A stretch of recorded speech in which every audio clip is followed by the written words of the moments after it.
I hate French food and I don't drink wine. Hey guys, Kieran here. I'm back with another part of Let's Play Desperate Housewives the game, and today we're about to start episode 12, the final episode. So let's give this, let's do it. Let's hit start. Boom. Over the years, I've learned the hard way that there are no simple choices in life.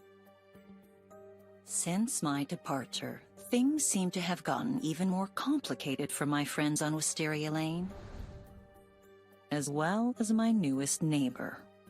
Indeed, making a choice between the status quo, the chance to live on the edge, or to rekindle a long-lost passion is a difficult and complicated affair. But sometimes we find ourselves with no other option than to make a choice. And we can find the very decision liberating in and of itself. Look who's here. So glad you could finally join us. I'd offer you a seat, but Eric and your husband took the last two chairs. He's got a Ruddy gun. Uh-oh. This doesn't sound good. What are our options here? I don't like you, silly person. You're totally a gangster, aren't you? What did you do to them? Vincent, Eric, what are you two doing here? What's going on here? Middle one, what are you doing here? Not much. I was just strolling through the neighborhood and ran into these two.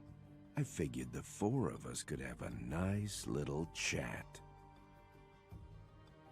Oh, is that why you didn't gag them as well? You wanted to talk. It's not funny, Vincent. Why are they tied up? What's going on here? A gun-toting madman has tied up my friends and my family. You'll have to forgive me if I'm not very talkative You have to forgive me. If I'm not in a very talkative mood. Right, angry. I don't know. Will being angry get a shot?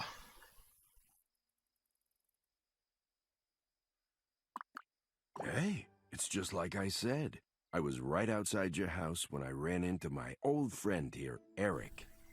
Of course you were, mate. We're not friends, Corsetti. We ran into each other and caught up on old times. You see, he's been watching me, but what he didn't know is that I've been watching him too. What? Today was supposed to be the big revelation, wasn't it, Eric? It still is, but not quite in the way you were hoping. I don't know what you're talking about, Vincent. I know everything. Now, why don't we start by revealing what made Vincent Corsetti lose his mind? There's nothing you can tell me that I haven't already figured out on my own. There are people who want you to think of me as a bad guy, someone who shouldn't be trusted under any circumstances. But they're wrong. Dead wrong. But you literally have links to the Mafia, mate. That makes you a bad guy. What a dummy. Tonight, you're going to find out who the men in this room really are. And by the end of the evening, you're going to make a choice. You're going to pick the man you want to spend the rest of your life with.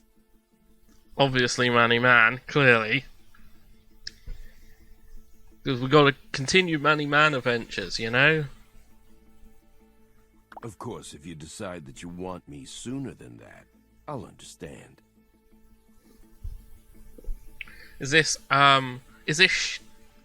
kill, marry, get rid of, avoid? Why don't you start out by asking a couple of questions? See what everyone here has to tell you. Alright, mate.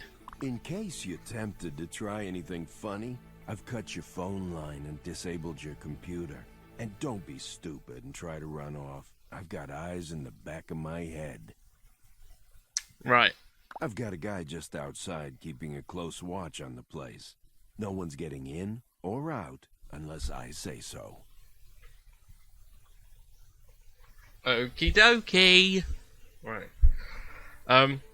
I'll do whatever it takes to see to it that no one gets hurt. But I'm not sure what you want from me. Is all of this really necessary, Vincent? Can you just unite them so we can talk like normal adults? Come on, Vincent. What could they possibly have to tell me that I don't already know?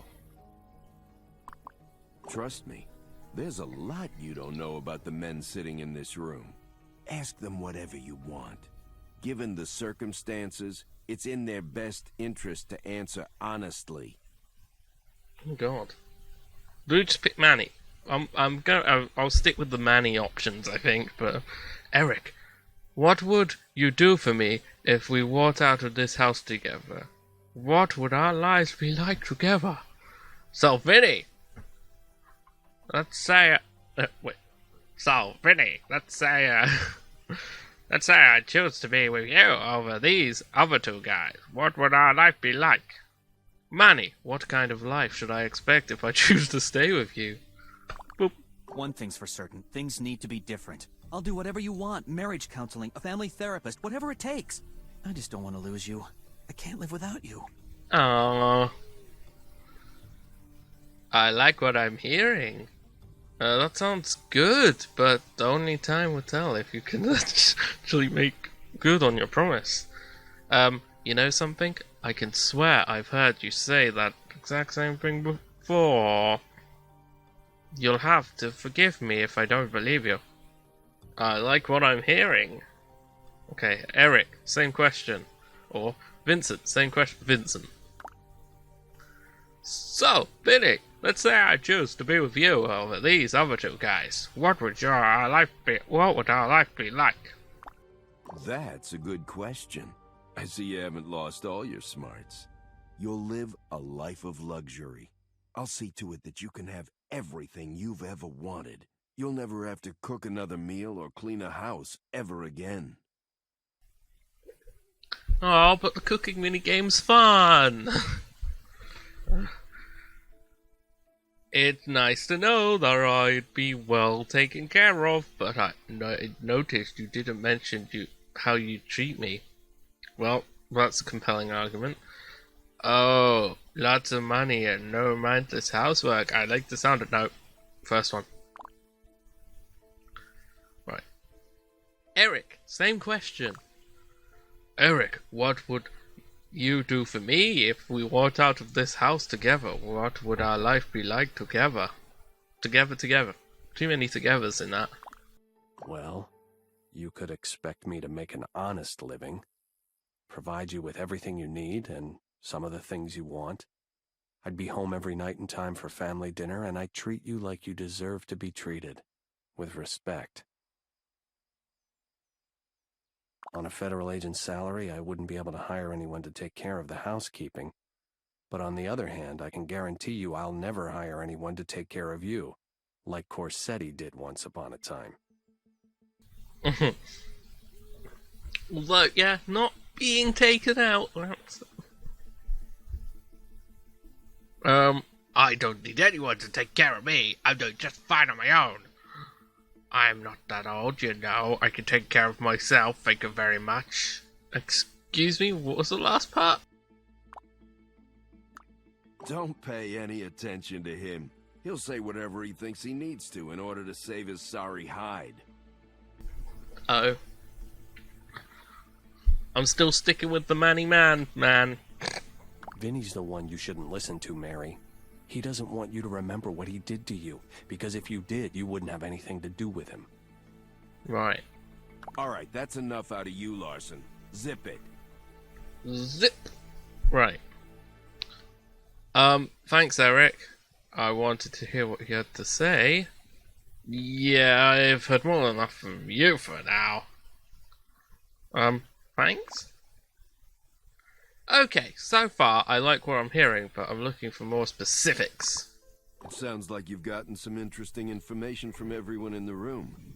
What's your next question? Eric, after all is said and done, if I were to pick you tonight, where would you take me and what would we do together? Okay. Vincent, after all this is said and done... Oh, it's the same question. Manny, let's just go through it all. I'd take you down to the local police precinct and have you give a written statement about everything that happened tonight. Why do you ask? Boring! Thanks, Eric. That sounds like a really exciting night. What do we do for dessert? You take me to a donut shop? Eric, I was asking to get a better idea of what I should expect from you in terms of a relationship. Well, yes, I figured that much. But, oh, never mind. Okay, Manny, same question. If? There's an if? I'm your husband. Love, honor, and obey. Did you forget that little part? Right? Actually, there's a lot to consider, whether she knows it or not. What? I know how you feel, but if we just do what Vincent asks of us, he's more likely to let us go on with our lives. Vincent, don't get ahead of yourself. I'm merely complying with your sorry, I'm still a bit rusty at the whole commentary thing. I just got back from holiday. So I'm like, really rusty. Right, let's try it again. I'm merely complying with the demands of a gun-toting madman. Yes, Vinny's right. I'm just considering all my options now. Gun-toting madman. Okay, Vincent, same question. Yeah, all that. I would take you to a little out-of-the-way French restaurant I know of. It makes the best creme brulee you'll ever have. After that, we'll head back to my estate, open a bottle of Cabernet Sauvignon, and let things progress naturally. I hate French food and I don't drink wine. Vincent, that sounds like a wonderful evening. That sounds a bit... So let me get this straight. Your plan for the evening is to fill me up with dessert and get me intoxicated. See what happens. Sounds like fun. No? Oh, come on, Vincent. A little cliche for you, isn't it? I think you could do better than that. All these options are not good. Well, with everything I've heard tonight, I'm kind of wondering how much of it was the truth, which begs the question. You've got a lot to consider right now, so I'd say we're just about finished. Oh. Do you have any final questions for us? Is there anything you want to say, something you've done in the past that you'd like to get off your chest? Vincent, is there something dishonest you did in the past that you want to tell me about? Manny, is there anything you haven't been completely honest with me about in the past that you want to tell me about now? Let's just go through the options. Sorry to disappoint you, but I've told you the truth from day one. Hell, I always tell the truth. It's probably my greatest flaw. The only thing I waited for was the right time to tell you the truth about Vincent, about your past, about everything. And that's also the reason why you saw me leaving the medical office. Right. Ooh, is that why you were at the shopping centre? Yeah, I was wondering what you were doing there. So that's why you were short with me. I was investigating a hunch, one that explains everything that you can't. A hunch? About something my husband did? Were you investigating my husband? I'm confused. Why can't I explain? What hunch was that? For the past 20 years or so, you've had an acute case of retrograde amnesia. You knew something was wrong, but since your husband was kind enough to fill in all the fabricated details, you were blissfully unaware of that fact. Come on, Larson. This is the real world, not some soap opera. Next thing you'll be telling us is that she has an evil twin. You'll have to do a lot better than that if you want to get out of here in one piece. That's the first sane thing you've said tonight, Vincent. There's no way she has amnesia. It's not medically possible. Don't lie to the woman, Eric. Of course, neither of these guys are going to let you believe it, since you discovering the truth isn't exactly in their best interests. That's enough out of you. If you can't answer the questions honestly, then just keep your mouth shut. God. Well, Kirana's just stood here for the whole thing, just chilling. Manny, same question. Yeah, that one. Something about the past. No, I've come clean with you about everything. As much as Vincent doesn't want to hear it, there's nothing left to say. However, I will say that Eric over there isn't the saint he makes himself out to be.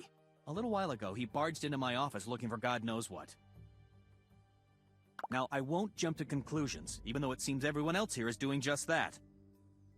But I will say that he spent a lot of time asking questions about you, as opposed to questions about an actual case, which doesn't seem like fitting behavior for a distinguished federal agent. Bit weird. I agree with you, Manny. We have been jumping to conclusions a bit, haven't we?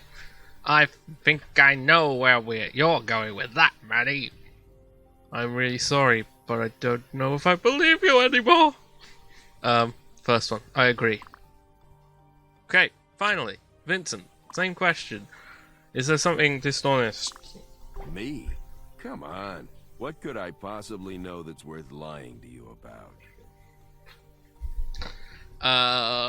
Right. Our options are, why don't you start by explaining everything that Eric just told me? I didn't actually say anything about lying. I asked about dishonesty, which makes me wonder. Vinny, I was just wondering if there's anything you wanted to come clean about. If there isn't, then forget I even asked. Explain everything that Eric just told me. No, middle one. Dishonesty, which makes me wonder. You know, this is exactly what Larson wants, right? I knew you'd fall into his trap. He'll do whatever it takes to get you on his side, so that he can arrest me on whatever trumped-up charges he comes up with.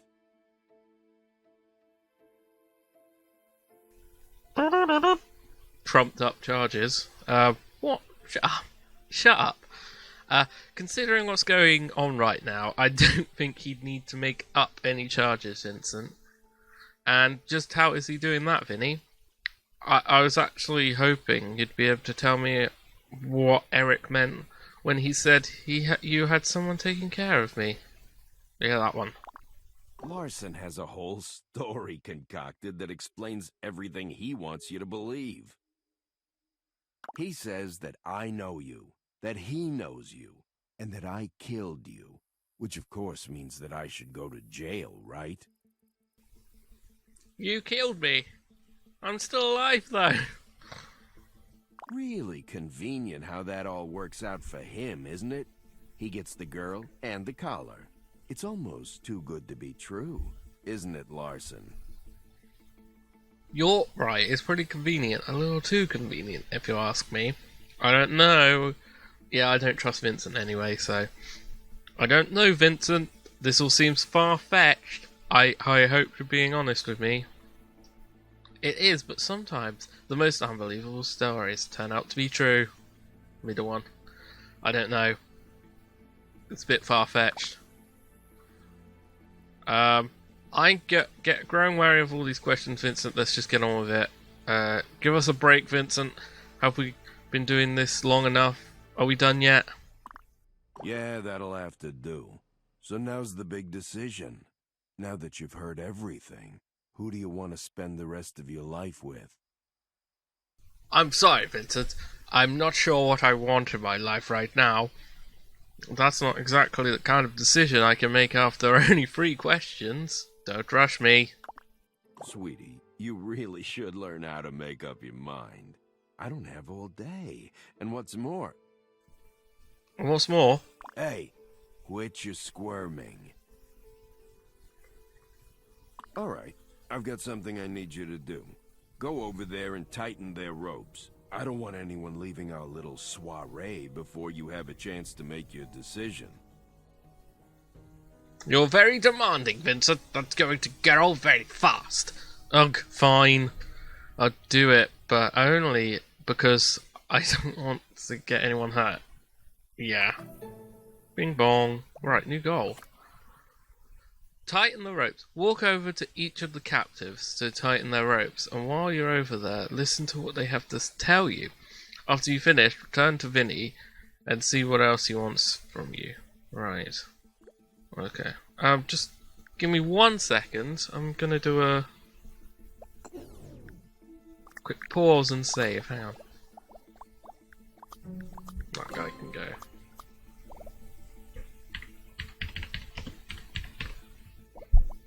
Where'd it go? Okay. Alright. Now, we could not... do we have to... I guess we have to tighten both of their ropes. Anyway. Is this a mistake? Come closer. Your ropes look a little loose. Let me tighten them up for you. What do you want? If I get any closer, I'll be sitting on the chair with you. Hey, when we were being tied up, I saw that your friend Eric had a gun hidden near his ankle. He's our best shot at getting out of this alive. Why don't you go over there and loosen his ropes?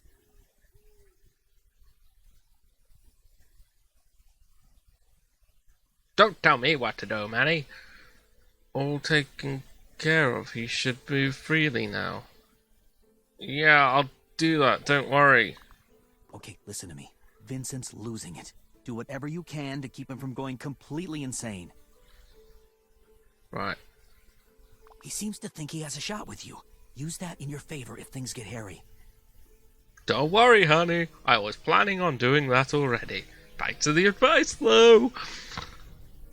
And just what are you suggesting?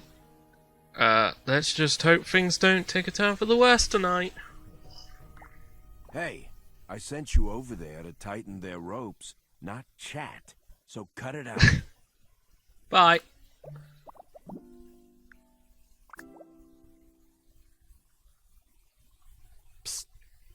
Psst. What was that? Are you talking to me? I'm listening. What's that? I don't know what Vincent thinks he's doing here, but I promise you one thing. We're gonna make it out of here alive, together. Right. I'll make sure he spends the rest of his unnatural life behind bars.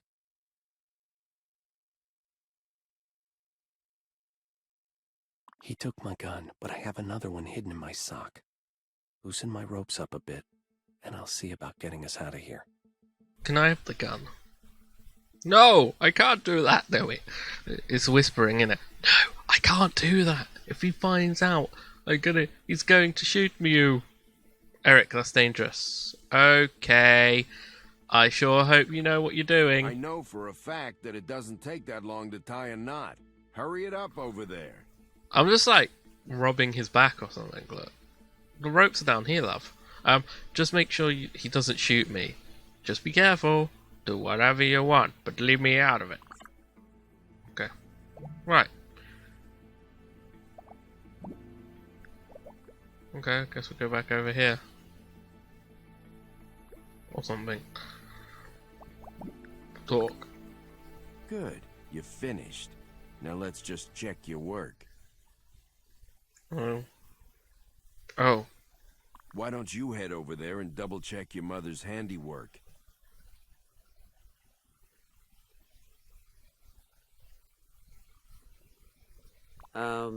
Actually, it's kinda loose. Oh, really? I wonder how that happened. It's not my fault if they wriggled out of the ropes when we weren't looking. If you're insinuating that I had something to do with this, you're absolutely wrong. Yeah, me too. I guess we'll never know. I'm not an idiot. It's my fault for trusting you so quickly. Doesn't matter. I've got something else for you to do anyway. Haven't you put us through enough? Vincent, this has gone far enough. I'm not playing with your little game anymore. What is it this time? First one. We've been playing too many games. I'll admit, I had my fun with all of you tonight, but now it's time for you to make a decision. Oh, God. Take this gun and use it to rid yourself of the men sitting in this room that you never want to see or hear from again. What? And don't worry about the consequences. No matter who dies tonight, you won't take the fall. I've taken care of everything.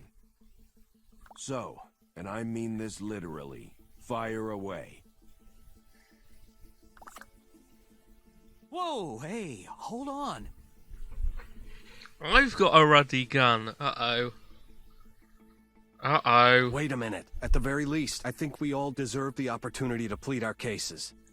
Oh, God. You know I'm obviously going to shoot Vincent, right? He's right. It's not fair. You can't pass judgment on another person without letting them have a final word. What's the matter? Afraid she's gonna shoot you?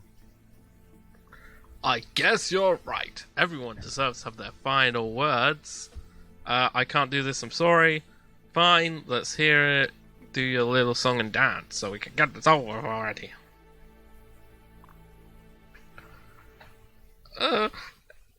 Eric, you're first. What do you have to say for yourself? I'm not going to defend myself in front of that scumbag. But if you really think I should, here it goes. I never lied to you, not for a moment. And I don't need a gun pointed at my head to tell you that. Right. Unlike someone else in this room, I didn't pay someone to kill you. And I would never place you in this kind of situation where you're forced to kill someone close to you. It's just sick. There's really nothing else to say. I love you. I always have. That was pathetic. Was that the best reason you could come up with to spare your life? That was interesting. How very distinct. That was interesting. You have a chance here. No one has to die. We can all walk out of here, and the only one who's going to pay is a low-rent mafia middleman who started this whole situation anyway. Manny, you're next. What do you have to say for yourself? So you know that whole thing that Eric told you about me a few minutes ago? Yeah. Of course, I do. It's not the kind of thing one can easily forget. One easily forgets, I mean. You mean the part where you said that you spent our entire marriage lying to me? Yeah, somehow I found a way to remember that little detail. Right, no, not that's Manny. Manny, you'd better not be getting ready to say what I think you are. Well, I want to come clean with you about that. Uh-oh. I know I told you that he was lying, and that what he was saying made no sense whatsoever, but that's not entirely true. And I take it when you say not entirely true, you mean that it was an outright lie, am I right? Oh, so what is the truth then? I see, and now that you have time to reconsider, you want to say something different? The truth is this. We haven't been married for as long as I've told you. In fact, we aren't even technically married. I found you at a difficult time in my life. Right after the death of my wife, I'd put all my time and energy into saving her life, and I couldn't. She's the one I was referring to in my journal entries. After she died, I quit work and spent my days and nights at our beach house. The walks I took on the beach late at night were the only thing that really helped me get my head together. The only times I didn't feel despair. And one of those nights I found you. You were just lying there, unconscious. What? You had been badly pounded by the rocks and waves, but it also looked as though you'd been in an accident of some kind. It was obvious that you'd suffered a head wound. Wait a minute. This is what you were talking about in the journal of yours, isn't it? In an accident? What the hell are you talking about? Are you serious? You found me on a beach? When you first gained consciousness, you didn't know who I was or who you were. I had never seen a case of retrograde amnesia before. I didn't even think it was possible. The more I read up on the condition, the more I realized how traumatic it would be to tell you the truth. You had no memories of your past life, so I decided to fabricate a story. The jogging accident story. You bumped your head while out jogging. I did think that sounded a bit silly. Well then, this is actually the perfect point to call this episode. So, join next time where we will continue grilling these people and possibly try and kill Vincent. I want to kill Vincent. Vincent's the mafia guy. Alright, right, that's that. I hope you enjoyed this video. If you did, all that usual YouTube shiz is appreciated. Thanks for watching, and Toodle Pipski.